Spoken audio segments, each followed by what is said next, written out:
नमस्कार. कढी बघा किती मस्त दिसत आहे. कढीसाठी ताक व बेसन पीठ एकत्र करताना गुठळ्या होतातच. तर त्या होऊ नये म्हणून एक खूपच सोपी पद्धत वापरली आहे. कढी का फुटते व त्यावरील उपाय काय आहे हे सविस्तरपणे व्हिडिओत सांगितले आहे. कधीही न फुटणारी ही कढी आपण महाराष्ट्रातील पारंपरिक पद्धतीने केली आहे. कढी बनवण्यासाठी मिक्सरच्या भांड्यात लसणाच्या पाकळ्या 12 ते 15, 3 ते 4 हिरव्या मिरच्यांचे तुकडे, आल्याचे तुकडे अर्धा इंच, पाणी न घालताच वाटून घेऊया. अशा पद्धतीने वाटून घेतले आहे.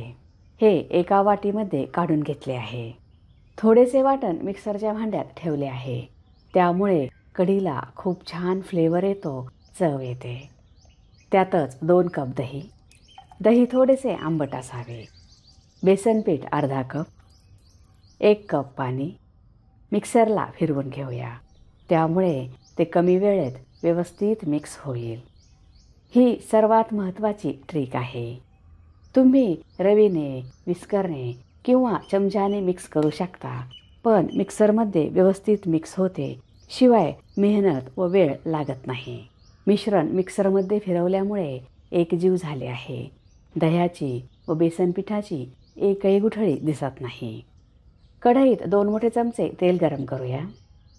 मोहरी अर्धा छोटा चमचा, जिरे 1 छोटा चमचा. काहींना तुपाची फोडणी आवडते. तुम्हाला तुपाची फोडणी आवडत असेल तर तुपाची फोडणी देऊ शकता. मोहरी व जिरे तडतडल्यावर हिंग पाव छोटा चमचा, पाव छोटा चमचा मेथीदाणे. मेथीदाणे खूप पौष्टिक आहेत. तसेच कढीची चवही अजून वाढते. वाटण घालून खमंग परतून घेऊया. तुम्हाला नैवेद्यासाठी, पितृपक्षासाठी कढी बनवायची असेल तर लसूण घालू नका. कढी पौष्टिक असते. तसेच ती खाल्ल्याने तोंडाला चव येते. वाटण परतल्यावर कढीपत्त्याचे 12 ते 15 पाने, पाव छोटा चमचा हळद. इथे एक लक्षात ठेवा, हळद फोडणीतच घालावी. त्यामुळे कढीला रंग छान येतो, चव छान येते. कढीपत्ता व वाटण ह्यामुळे कढीला खमंग चव येते. फोडणी परतली आहे. आता गॅसची फ्लेम लो करूया.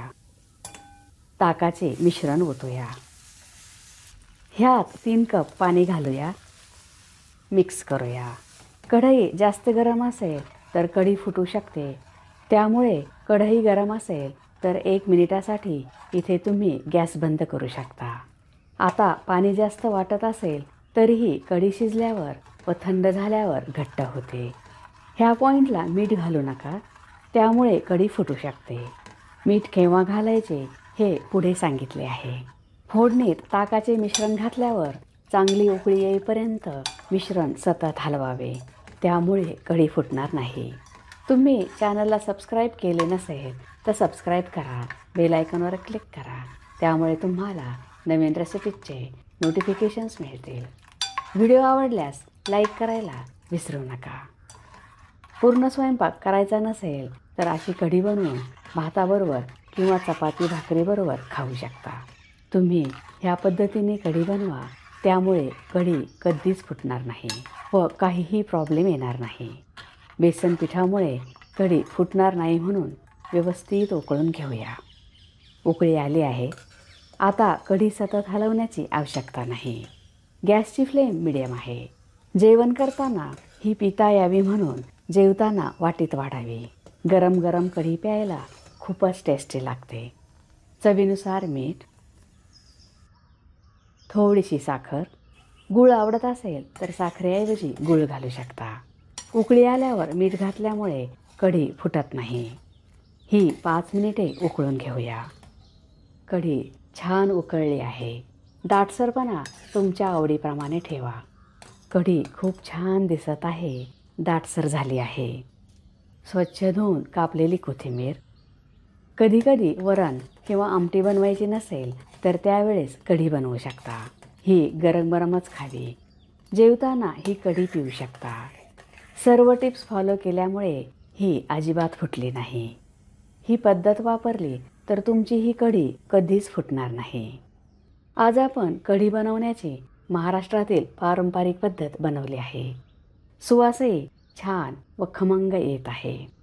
तुम्हाला कढी फुटू नये म्हणून नवीन टिप्स बघायला मिळाल्या. वाटणामुळे ही खूपच खमंग व टेस्टी झाली आहे. दही व बेसन पीठ मिक्सरमध्ये फिरवल्यामुळे कढी एकजीव झाली आहे. बऱ्याच वेळेस कढी पांढरा भात, मसाले भात किंवा खिचडीबरोबर खातात. तसेच चपाती, भाकरी व पराठ्यासोबतही खातात. तयार आहे पारंपरिक पद्धतीने ताकाची कढी. तुम्हाला जर माझा व्हिडिओ आवडला असेल तर लाईक करा, शेअर करा, सबस्क्राईब करा. बघत रहा शांभवीज किचन. धन्यवाद.